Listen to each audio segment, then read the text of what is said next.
Quinta corsa, cavalli di categoria F sono in 9 al via, 1 Viperina Spin Sandro Miraglia, 2 Volo Rivarco P Antonio Velotti, 3 Bailar Contigo Vincenzo Piscuoglio, 4 Ramaki Lux Luca Schettino, 5 Sharif De Rum Carmine Pescuoglio, 6 Zuma Ors Manuel Pistone, seconda fila 7 Budduso Lippi, Vito D'Ambroso, 8 Cioccolacciotto, Maso Gambino, 9 Alissa Trio, Marco Stefani. Il galoppo di Bailar Contigo. Numero 3, Bailar Contigo, È Uramaki Lux che cerca squalificato. di scavalcare Viperina Spin, operazione che riesce, poi Sharif Derum si mette terzo davanti a Volo Rivarco P, mentre all'esterno scoperta è rimasta Zuma Ors, mentre chiude il gruppo Budduso Lippi.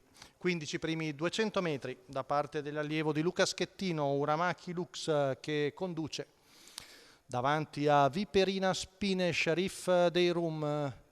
Tanto avanza al largo il numero 9 di Alissa Trio, dopo 400 metri passati in 30 tondo tondo. Alissa Trio ora è ai fianchi di Viperina Spin, nella sua scia rimane quindi Zuma Horse. Tanto i cavalli arrivano al paletto dei 600 metri passati dal filo di Self Possessed in 45,5. Passaggio davanti alle tribune, si sono formate più pariglie dietro Uramaki Lux, Viperina Spina affiancata da Lissa Trio, poi Sharif De Rum con Zuma Horse, mentre accenna la terza ruota Volo Rivarco OP. Giro in 1 minuto e 5 decimi con sempre Uramaki Lux a condurre.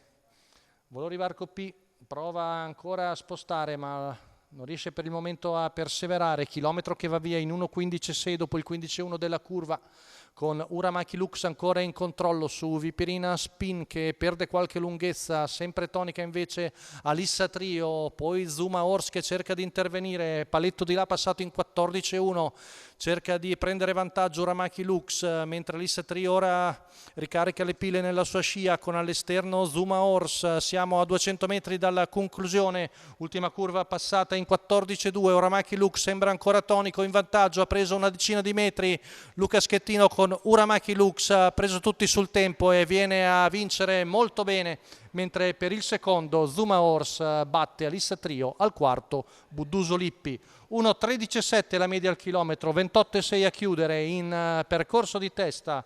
Uramaki Lux, una volta dopo l'errore di Bailar Contigo, ha preso il comando e ha vinto come ha voluto. Luca Schettino per Cristian Rizzo e i colori della Fast Horse di Alessandro Russo.